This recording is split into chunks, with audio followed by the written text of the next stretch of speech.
going to do this. So there we go. There's the book. People are starting to join us here. We'll give everybody a few minutes to get settled in, and I'll go over some of the housekeeping details. But so just for while people are kind of settling in and getting connected with us, if you're watching this we are recording, so if you're watching this on YouTube or Facebook, we're not live with you. Sorry about that, but you're going to see a great conversation with, now you've got me on the pronunciation of his name. I always had it, and now I'm like going to stumble on it. E-Day. I'm not going to help you. I know. Joey Day. Joey Day. You're not going to bail me out, huh, Joe? I'm just going to call you Joe. I'm going to call you Joe. I'm going to call you Joe all night. That's fine. That's probably the safest. That's my safe territory, is just calling you Joe. Joe, I don't know if you remember. No, probably not, because it goes back quite a ways. When you first introduced IQ, prior to it even being published, Mulholland did a dinner in Beverly Hills, and I was at that dinner. Were you? I was at that dinner, and those were fun. Those were fun. So I have been a Joe Day fan for a very long time, and I feel privileged that I have been able to watch you and watch IQ grow and just dazzle the world. So thank you for that, and I can't wait for this conversation about something new. I mean, this is so exciting, so can't wait for that. So since you're here with us in the Zoom webinar, I've got the chat open, and I have the Q&A open for you. In the chat, I'm going to put in how to order the Goodbye Coast from Warwick, so you can go ahead and put that order in. I will also solicit you for some questions. There's nothing better than getting questions from the audience, so please don't be shy. But when you scroll over your screen, you're going to see a Q&A button at the bottom there. Go ahead and put your questions in there. Jennifer and Joe are going to talk for about 35 minutes, and then she's going to invite me back on, and I'll bring those questions to Joe from the Q&A. So I think that's what I've got for that. So let's start the show. Jennifer. Hi, Jennifer. Hello. Jeniffer Thompson is a personal branding expert. And I should say that we've hosted Joe with Jennifer at the San Diego Writers Festival for at least 2 or 3 years now. I think you've been involved with the San Diego Writers Festival. So love master which we class, really appreciate. Oh, yeah, so thank awesome. you. So Jennifer for those that you don't know though, Jennifer is a personal branding expert, digital marketing strategist, and host of the Premise podcast, which this will be on as well. She's an author and speaker who delivers strategy-rich content and actionable tools that educate and empower authors. She and her husband, Chad, co-founded Monkey See Media in 2004 and have been creating award-winning book cover designs and author websites ever since. Jennifer is a co-founder of, like I said, the San Diego Writers Festival. She serves on the board of the San Diego Memoir Writers Association and is currently, might be done with, her own coming of age memoir. So with that, Jennifer and Joe, have a great conversation, and we'll see you in a little bit. Thank you, Julie. Joe, it's so good to see you again. Thank you so much for being here. I'm happy to be here. It's always nice to see you. It really is. It's I awesome. say that all the time. Well, but in this case, it really is. You really mean it? You're not lying this time? You heard it, folks, right from Joey Day. Speaking of, I'm going to introduce you officially. Sure. Joey Day grew up in South Central Los Angeles and currently lives in Santa Monica, California. His IQ series has won the Anthony, Seamus, and McCavity Awards and has been nominated for the Edgar Barry, CWA New Blood Dagger, and Strand Critics Awards. The IQ books are currently in development as an original TV series. I know we're not holding our breath because that could be a while, but they're coming. Or not. We're not holding our breath. We're not holding our breath. Those things are painful, how long they take. It's an emotional roller coaster. IQ sold in 2015. Oh my God. Yeah. Wow. So. Well, we're not here to talk about IQ though. We're here to talk about Philip Marlowe. Loved this book. Thank you so much. The Goodbye Coast. First of all, this is a badass cover. Isn't I love it? this cover. Yeah. It's so beautiful. the designers at Little Brown are amazing. They're just amazing. Yeah, I was so impressed. I just kept looking at it and thinking, damn, I wish I'd designed that cover. It's cool. Actually, it's part of why I got the job to write that was covers. The agent for the Raymond Chandler estate was in the airport, and he picked up IQ because of the cover. Really? Yeah, And and he was then like, I want this he didn't know guy. me. Yeah. He read it on the plane. I just happen to Yes, have it right here. there it is. He saw Oh. the cover. He thought it sounded interesting, Uh-huh. and so that's why he read it on the plane. And then he took it to the board of directors, and apparently they decided to give the kid a shot. So were they actively looking for someone at the time? Yes, Okay, yes. They wanted somebody to write a contemporary Marlowe. nice. Yeah. Okay, can you just take us to that moment when your agent called you and said, so this happened? Hmm. There's this big moment of disbelief. You know, it's Okay. like, are you sure it's Raymond Chandler? It's not Raymond Chandler, or are you positive? Yeah. I was elated. I was incredible. How could you not be so excited? And I was saying, like most writers I know, you know, you really get into a challenge, something new, and it's like a test, but it's fun. Mm, And I was very excited, and I was saying that I was also daunted because there's so many Raymond Chandler fans to disappoint, everywhere. But I couldn't be bothered with that. I mean, I can only write the way I write. I can't write in yeah. the first person. No, it's just one Mm, guy carrying a whole book. I cannot do it. that was one of my And so questions. that Yeah. was an early decision, just to Okay. write the way I write. Yeah. Um, I did try first person, but it was too hard. I don't know how to do that. So I decided to just write the way I write, and I do lots of characters and lots of subplots. And Hmm. in fact, when the estate, the board of directors saw the first draft, they didn't know what it was. Like, what is this? They were expecting first person noir, except in 2021. No. And they said, well, who are all these characters? Who are all these people? But I think they are very reserved about it. Mm. Um, but I think when the reviews started to come in, they decided, well, okay, this wasn't a bad choice. Now, when you worked that contract, your agent and you, Mhm. did you work it out that they didn't really have a choice? Like they weren't going to get to go back and forth and like nix what you did? Like, did they have to give all of the creative direction to you and just hope you did a good job or? It's assumed because it's the publisher who's paying me. Right. All they do is license. Mm, So they don't have any editorial input. thank They God, can. right. I mean, we ask them, Oh, well, that's nice. but we don't really have to ask them. You Yeah. know, Yeah. they do get to approve whether or not it gets published. They Mm, do that, but not editorial. okay. And did you do pre-publication reviews just to kind of show them that this is working? Yeah, we sent them Nice. we sent them everything, and Very they were cool. pretty pleased. Yeah, they were Well, pretty it's a pleased. great book. And I gotta say, I hadn't read Raymond Chandler. I know of him, and you've spoken about him a lot. I mean, isn't he one of your like favorite writers from your childhood? If you're writing crime novels, he's everybody's favorite.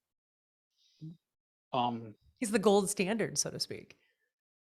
he he's an amazing, amazing writer, Hmm. and he sort of started the genre. I guess that's more Dashiell Hammett, but when he was writing short stories, he had been fired from his job. He was a vice president at an oil company. He got fired from his job for drinking Mm. and threatening suicide. Somehow So that they doesn't decided to surprise let me. him go. Decided to let him go. And he was broke, really. He started writing short stories for a pulp magazine called Black Mask, and he Mm. wrote one and he sold it for $250. Wow. And so that was his start. And he made his living by writing stories until he decided, well, I'll write a novel. Huh. What I'll year write was a novel. that? Do you know? Um, Because it was in the 30s that he it was, first published his first novel. yeah, it was sometime back there. Yeah, $250 seems like a lot of money. it was a lot of money. That's kind of, Um, we don't get that today for some articles that's true. as That's true. journalists. Yeah, Yeah. I was surprised. I was surprised. Huh. All right. So I want to talk about, speaking of all these characters and creating all Hmm. the characters. So when you created Emmett in this like difficult relationship, this father figure in Yes. Philip's life, talk Mhm. about how this came to be and how you landed on that relationship between these two. Um, I was told by my editor in all my books there is a dysfunctional parent-child relationship. Hmm. That's true. And my head automatically goes there. Ah, I'm not really conscious of it, how it goes there, but I needed basically a sidekick for Marlowe. mm, And I mhm, wanted somebody where there was a lot of conflict, a lot of friction, mm, and there was an undercurrent of things past. You're trying to create tension in every scene. yeah. If they're talking, it has to be about something else. There has to be some simmering issue underneath, or it's just chat. So um, having a dad who was grouchy and cranky and extremely old school, Yeah. who eschews everything modern, I thought, I could get a lot out of that. Yeah. You make a ton of references to the original Marlowe character, the books, the Hmm. movies. We've got 1920s and 30s, and Emmett happens to be a film buff who is Yes. just nostalgic for the 20s and 30s. Hmm. And at one point, I literally stopped reading and I started laughing. I was like, oh my God, this is an homage to Chandler. And then Yes. we've got Cody, who's one of the characters in the book, and they're trying to save her. They've rescued her, and they're trying to keep her safe. And she's Yes. sort of like the opposite to Emmett. She's like current 2022 modern day era. And Yes. this was Yes. intentional, or did Oh it kind of yeah. start to? Okay, talk to us about that. It was brilliant. When I'm creating characters, I'm looking ahead and I'm asking myself, what do I need this character to do? Mm, You know, um, and I'm always thinking about conflict. You know, mhm. wherever he goes, whoever he meets, he has to be something combustible has to happen. So I juxtapose this old school old guy and a 17-year-old who thinks about nothing but being a celebrity. And we'll see. I mean, I was really, I make these things up as I'm writing. Mhm. So I only have the idea that they're going to clash. But when it Yeah, comes time to specifics, I don't really know until 2 seconds before I write it. And that's just the way I write. I love it. I have an idea and then I start writing. Well, and it does feel very organic for me as a reader. Hmm. And I absolutely loved it. I loved how you were bringing us back to 1930s Hollywood, and you're giving us all these references that, are so critical if you're a Philip Marlowe fan in particular, right? Mhm. But you're keeping us in the current as well. And there was a tenderness too between these two characters that, seemingly hate each other, but yet Yes. have a tenderness as well. What I was, I look for emotion. I'm mm, always looking for emotion. mm, Um, in a scene, in a relationship, because I think that's one of the things anyway that readers key in on. They want to feel something when they read. mhm. So I'm looking for that. If it's father and son, and I want something emotional to happen between them, Yeah, or something emotional in their past, yeah. and it, it's instinctive now. I mean, I've written a few books, and so I used to have to think about it, but um, and ask myself specific questions. But by now, I'm automatically looking for emotion in the scene. How can I get some real um, human experience and ground it in that the reality is these human relationships. because I think it gets very thin if you're just doing plot. And you have characters who Indeed. are just kind of running around. Yeah. There are a lot of books that just deteriorate, into a bunch of people running around. And Yeah. I want her to stay grounding, and I think finding the emotion is because they're universal. They keep the novel grounded, even though the scenes may be outrageous, and there are a few. Did you have a favorite character to write? Was it Philip, or did you have more fun with some of the others? I had more fun with the movie star.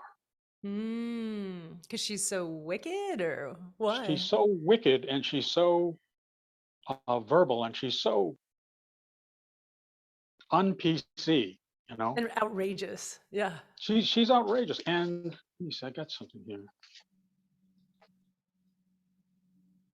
So Kendra's throwing a party for celebrity friends.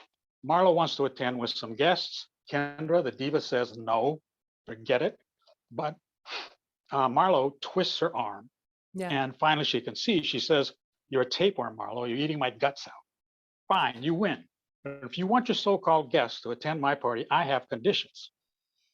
Don't bring some yokels here from Donkeyville, Oklahoma, playing their harmonicas and scratching their ass cracks. They are not to talk about boll weevil season, or how they eat roosters for breakfast, and that they only wear shoes at funerals and hay rides. And remember, I don't like germs. If your hayseeds bring some mutant strain of hoof and mouth into my beautiful home, you won't get a job finding dead flies on a windowsill."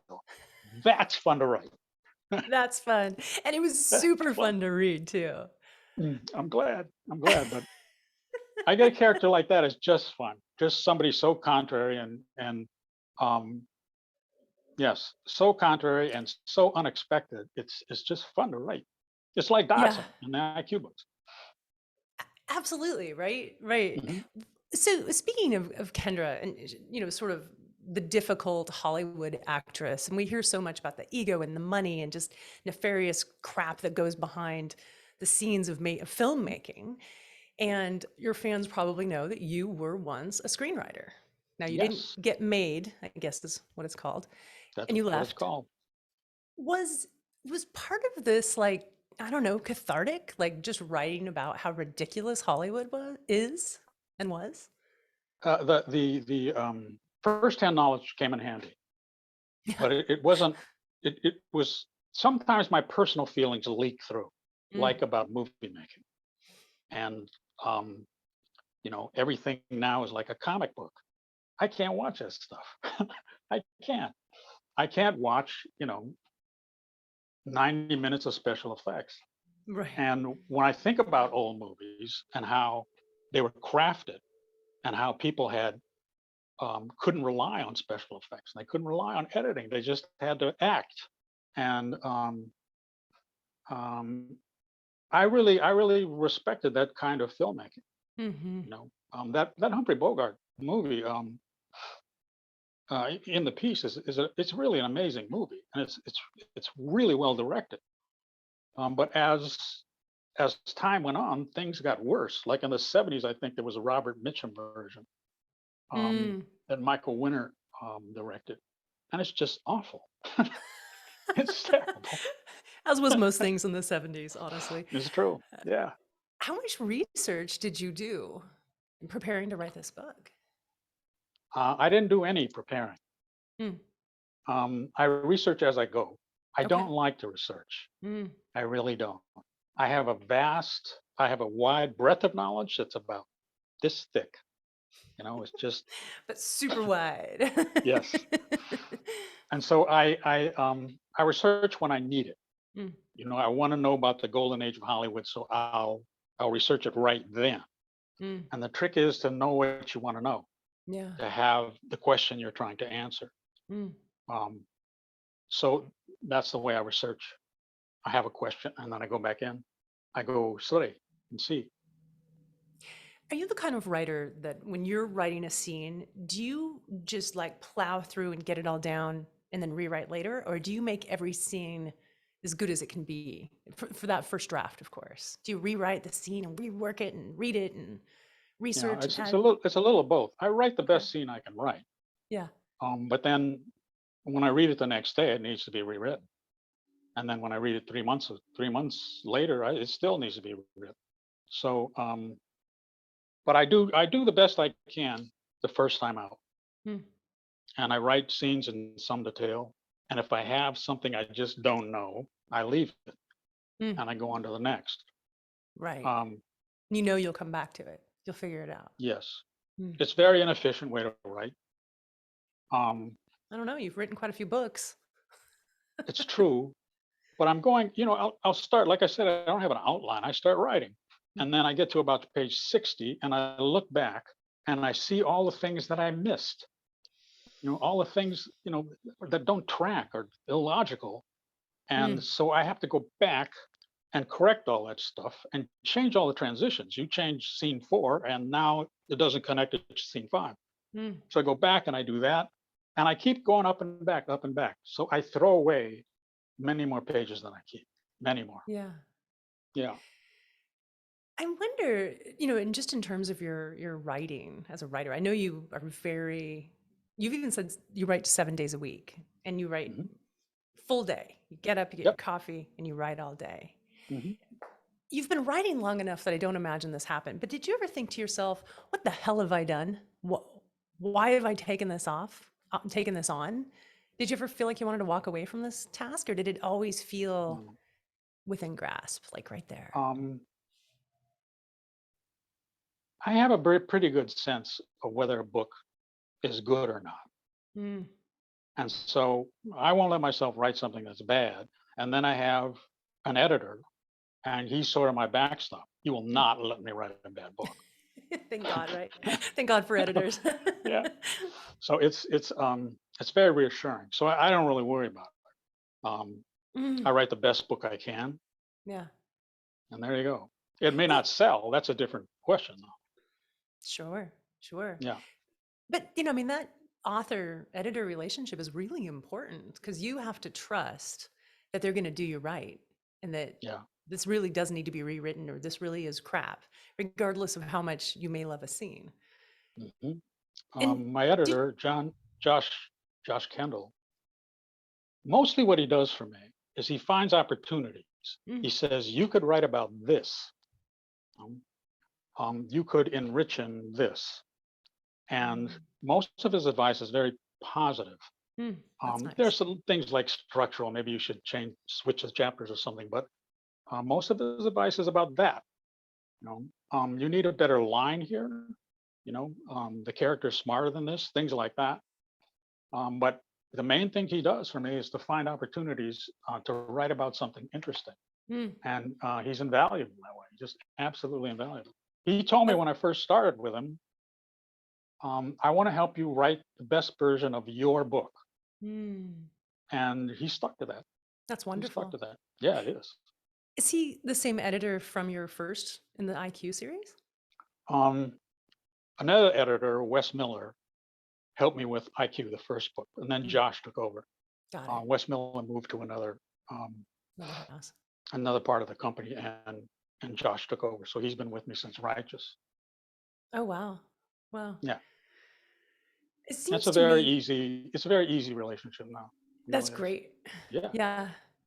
When you were creating Philip Marlowe, were you very Mhm. conscientious about creating your own version of Philip Marlowe so people didn't think you were trying to recreate Chandler's? Part of the task was an homage to Chandler, but the other part was creating a character that would be entertaining for those people who had never heard of Philip Marlowe. Mm-hmm. And so I was conscious of that too. And I Mm-hmm. thought, well, that's most of it. I mean, in effect, well, in the end, I just had to write a good detective novel. you know, that was it. You know? So I created the characters as I went, and it was a great experience. I was like a very short, non-athletic Tom Brady. I mean, in terms of seeing the whole field Yeah. and knowing what everybody else was doing, and then hitting your receiver on the fly. really gratifying thing to do. You know? So that part was, the whole writing of it was fun. And when I started with Marlowe, I started with him physically. Mm. And I do this very frequently where I find something distinctive and then I build on it. Mike, where is it?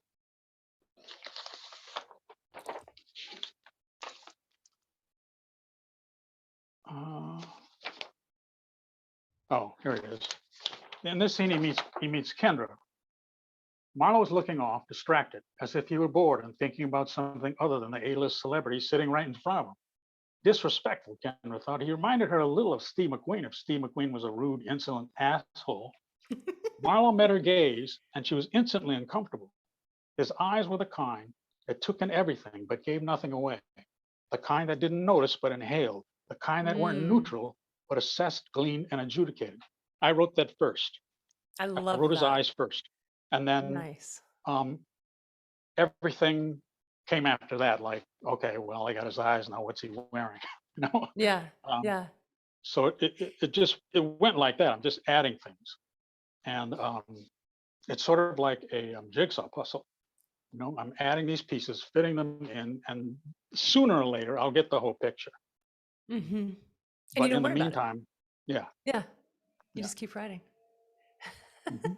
So the place where you chose to plop him in Hollywood, talk about your decision of where Philip lives, why there, and let's talk about his furniture while we're at it. Philip Marlowe, the original Philip Marlowe, lives or had his office on Hollywood Boulevard and Ivar, and that's where the new Marlowe lives. Mm-hmm. And Chandler stories kind of bounce back between glamorous and seedy.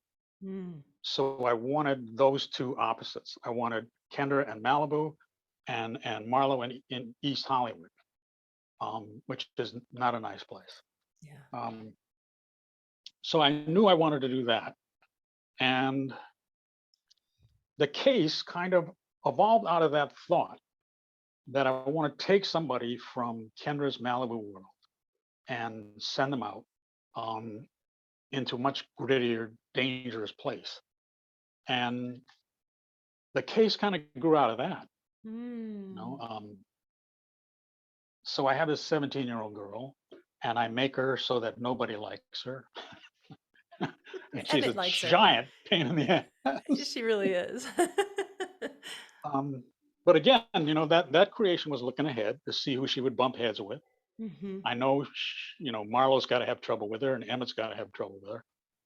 So she was relatively easy. Mm. I mean, there's like a whole generation of Codys running around out there. Boy, aren't there? Yeah. It's not really hard to find one. So that was easy. But yeah, it's at going back and forth between two worlds. Mm-hmm. And then his where he lives is an old warehouse. I wanted him to live someplace cool. I mean, yeah. Yeah. you know, personality, right? Yeah. It shows yeah. a little bit about him. Yes. And that he has almost no furniture, but the floor is beautiful, and he has no decorations. And you know, in his bedroom, he has this light painting on the wall that he stares at until he falls asleep. Mm-hmm. Those kinds of little quirky things I'm adding along the way. They're hints. Yes. They're hints as to who this guy is. Mm-hmm. So he did have a piece of furniture, a picnic table. Oh yes. Tell us about this picnic table and where you came to discover it would be his. I like picnic tables for one. All I right. like the old wooden ones. Yeah. And they're charming. Yeah. And my wife and I had always talked about putting one in the backyard, but we could never find one that was as charming as the beat up ones you find in the park. And you know, they were highly lacquered or one thing or another. So we never got one. But I've always wanted a picnic table. And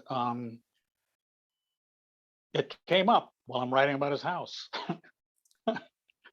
You got your picnic table. I got it now. Yes, I've got it now.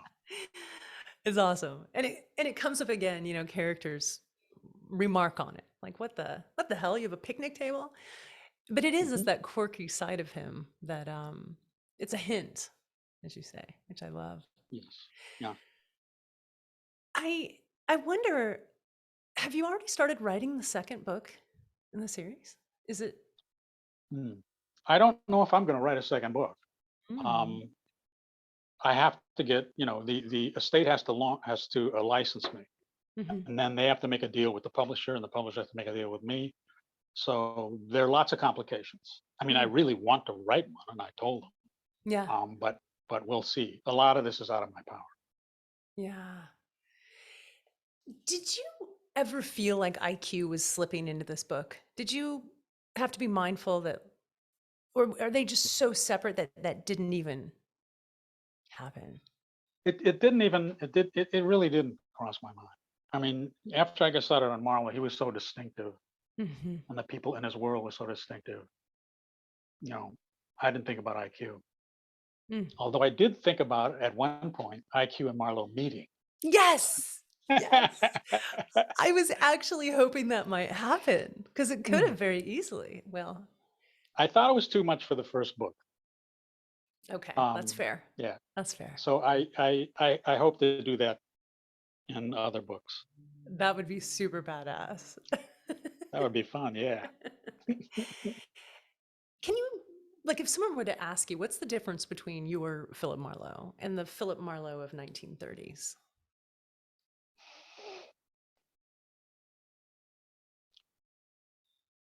Well, the task really was taking the original Marlowe's attitude, personality, cynicism, Hmm. and transporting them into the new world. Hmm. Um, so that was really what I focused on: his personality, his views, his cynicism. Yeah. Um, those are the kinds of things that I had to move forward, and that's what I focused on. Mm. And they're hard to write. Um, Let me give you another example. Awesome.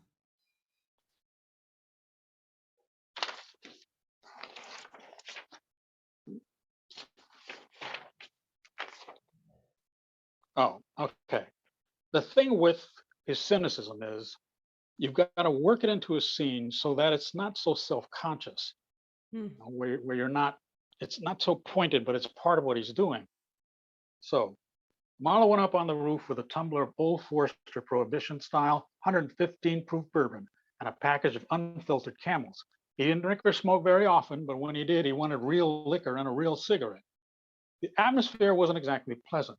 The air was warm and dirty, Saturday night traffic in both directions, endless in both directions. In this Hollywood, there was no romance, no night Mm. filled with possibilities. No one was tapped for stardom, and life was not an adventure. This Hollywood was a workaday and ordinary and a grind. Um, I try to fit those kinds of things in with his life.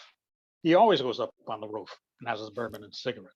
And Yeah. so I could take that moment and use it for a reflection. Yeah. Yeah. Which did give him kind of this grit, right? So that Mm, also said a lot about his personality. You know, he goes to sit yes. alone, the fact that he has an unfiltered cigarette. It says What a lot about about it bringing, says a lot about me. I think it does. I think it does, but we won't go there. That's a whole nother Thank conversation, you. right? Thank you. But like, you know, bringing a cigarette smoker into a modern day novel, Mm. like, you know, was it always, there was just no doubt that he would smoke?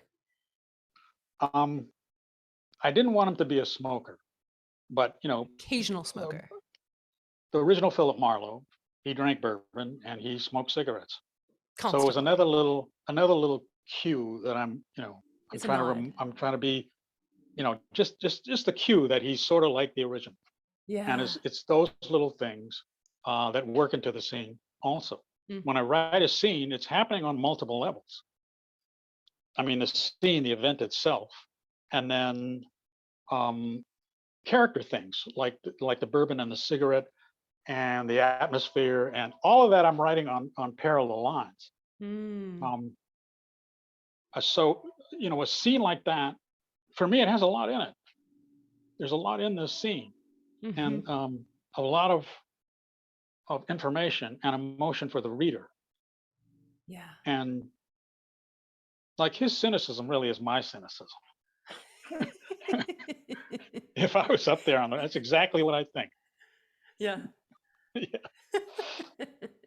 Maybe that explains a lot about his tenderness too, because you also can be, I don't know, you're a very kind individual, and so I think that's where maybe the tenderness comes from. And what I've known of you in the last couple of years, and you're so generous with your time and talking about your books and the writing process, so that makes sense that there's a tenderness in there. Thank you. You're welcome. I But want to talk about I'll tell you, there's a scene in the book where Marlowe's father Emmett has this little figurine on his shelf of a little girl. She's in pink, and there's a little name on it called Susan, and she's just this whimsical little figure that's totally out of character with Emmett, and it's on its own shelf.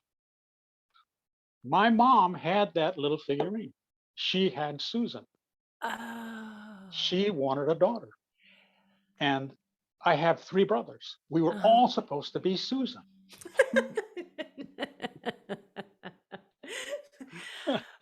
I wondered about that. Yeah, That's I so always cool. I always found that really poignant.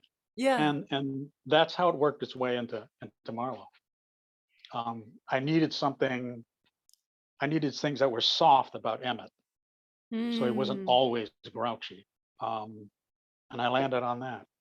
I would have been so excited if I were you and I came up with that and I got to like pull that piece of my mom into the book. That would have felt so good.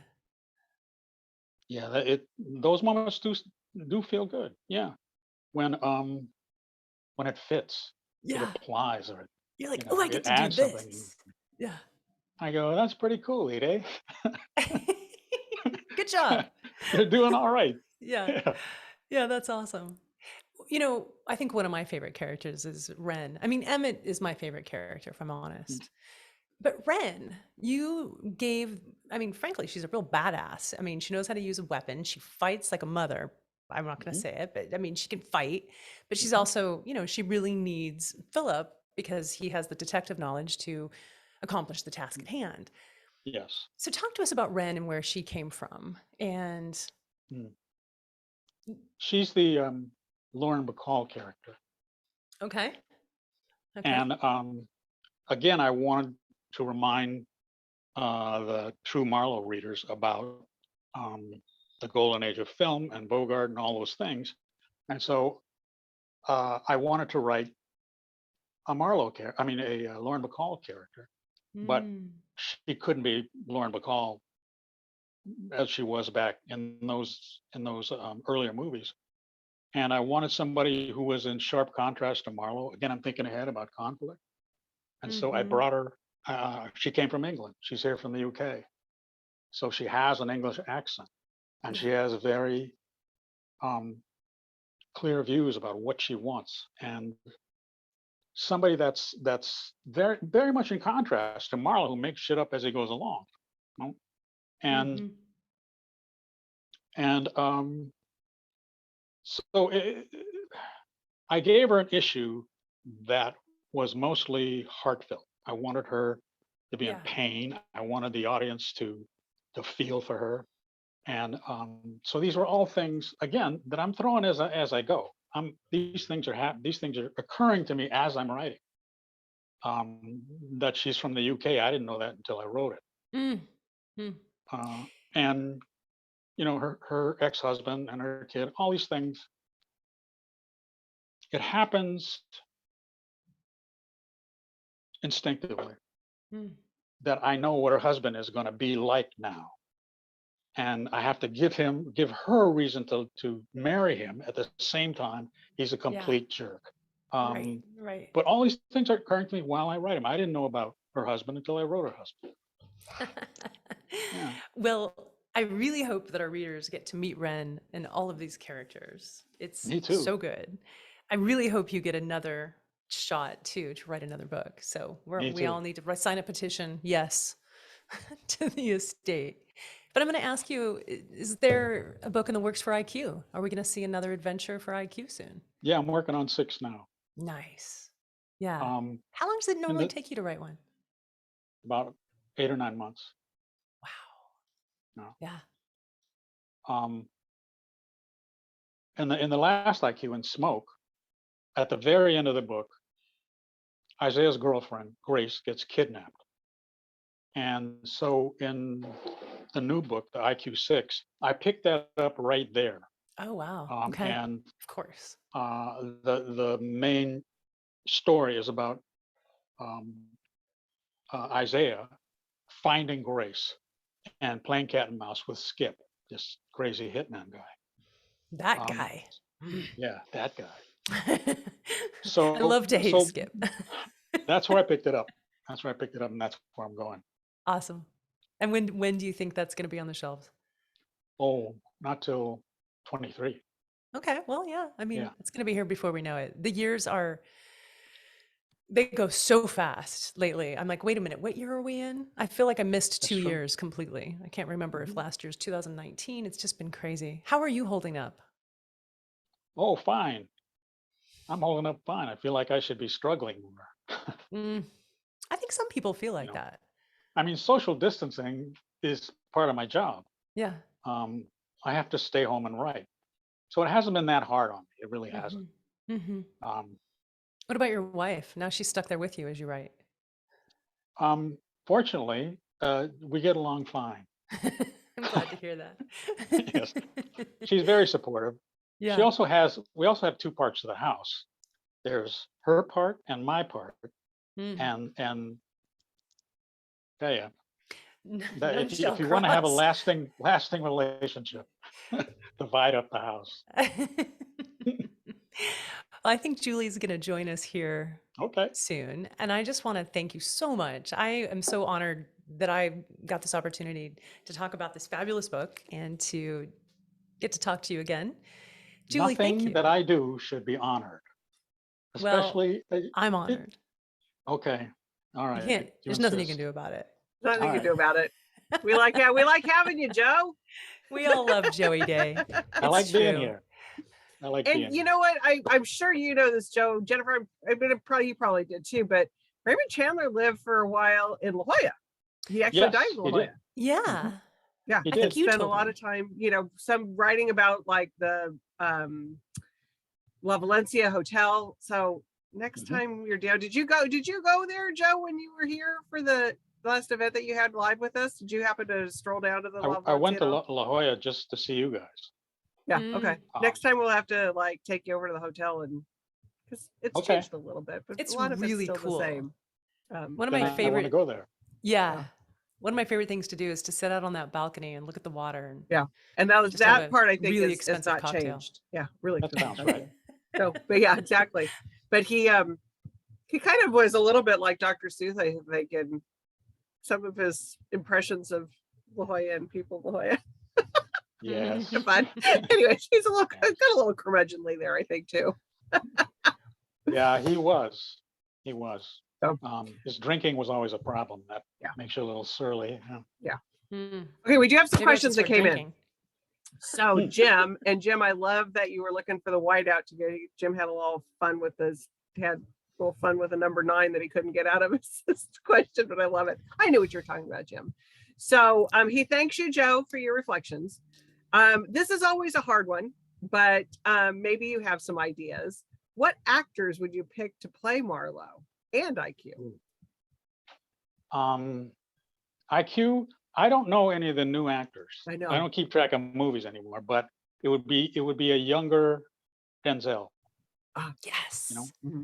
Totally. Yeah, somebody who's obviously intelligent and has that quiet intensity. That's him. Marlowe, Brad Pitt, younger. Interesting. And that's how I saw him was Brad Pitt with an attitude. Huh. Cool guy, good looking. And Brad Pitt can be very dark if he wants to. He can be very intense if he wants to be. He's a pretty good actor. Yeah. So those were my 2 images. Interesting. I love that. Okay. Neves on this says, Jennifer mentioned that you write 7 days a week. How do you decompress, separate from the intensity of your characters? Good question. It's not that hard, really. Good cocktail. I go for a walk with my wife and my dog, and I live in a nice place, and there are mature trees, and we can walk to the ocean. I mean, it's not really that hard to decompress. I can cut that off pretty easily.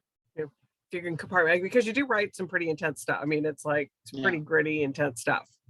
So I'm in the scene when I write it, like I'm there in the room, but when I'm done, I'm done. Okay. All right. And Anastasia, hello, Anastasia. Thanks for being with us. This question is related to part of the discussion that you had earlier with Jennifer about the possibility of Marlowe and IQ meeting. Do the characters in your IQ series inform or influence the ones in the Goodbye Coast? Or do you envision that the characters in this book will influence the next IQ book? Wow. I don't know. Haven't gotten there yet. I don't know. As I said, I make things up on the fly, so I don't really know what's going to happen. I just don't know. Yeah. I didn't know it was going to happen in IQ 6, but I'm writing it. Interesting. So, yes. And it had been a little bit harder writing the Marlowe that way, wasn't it?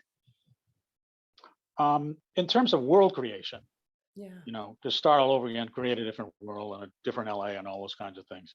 Yeah. That took the most focus. But it's sort of a this is what I do. So if you're doing something you know how to do, it's not that hard. Yeah. No. Your friend Mike Lopika's on here. I think I say your name wrong, Mike. Oh, it doesn't matter. I think I always say your name wrong. I'm sorry about that. I'm saying everybody's name wrong, but he has a serious writing question for his friend Joe. When you started Goodbye Coast, did you know how it was going to end? No. I only know when I start that the good guys win and the bad guys lose. That's all I know. That's it. Yep. Did you write yourself into some corners? I try to write myself into corners, and so does Mike. You're trying to write yourself into an impossible corner and then write your way out, because the audience is smart. Yeah. If you're doing problems that the audience can solve, why should they read you? Yeah, true. So true. Very true. Love it. Mike, it's one of the rare things that Mike and I share. I'm having a feeling that a sneaker collection. We both have a sneaker collection. Oh. Yes. What's your favorites? I curate Mike's. He doesn't know anything. So you make those suggestions. You send him the links. Yes, I do. And then Can I ask who Mike is? He does what I say. He does what I tell him. I love it. I love that. Good to have you here, Mike.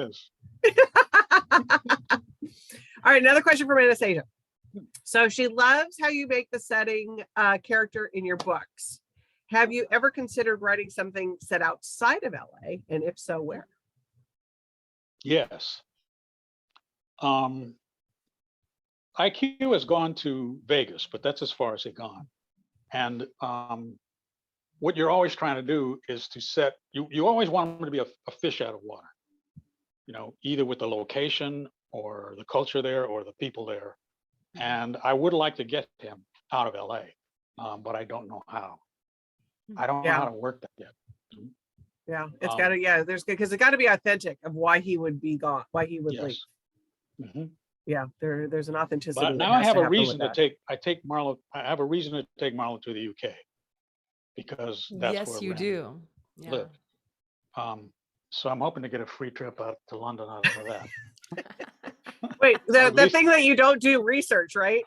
That's right. I could do it. Nobody from the publisher better be watching this.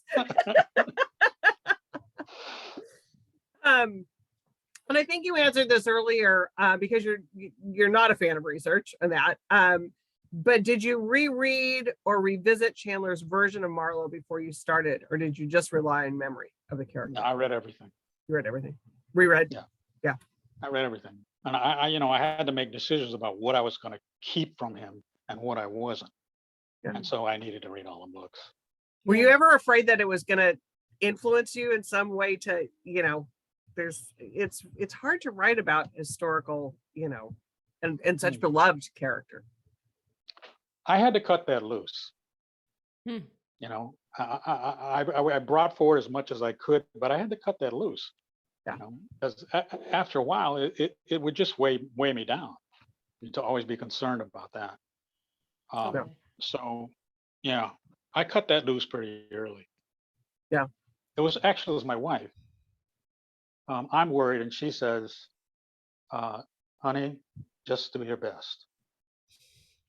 Good advice. Boy, that's a great way to end this. That's the best advice for all of us. They all agree with you, honey. Just You're do genius. Your best. I love it. Joe, such a pleasure having you. Always. I really like being here. I really like seeing you. It's always a fun interview, which I can't say about too many interviews. Oh. And really, anytime you want me back, just yell. I'm happy to be here. Excellent. Well, hopefully for the next IQ will be 2023. You will be in Warwick's in the store. Yes. Live. And we'll go have a cocktail at La Valencia and toast there you go. Raymond Chandler. I love it. All right. That sounds awesome. Thank you, everybody. Order the book. It's in the chat, or just come by Warwick's. And Jennifer, thank you again. Joe, thank you, tell Jennifer. your wife hi. Mwah. I will. Bye, everybody. Good night. See ya. Good night.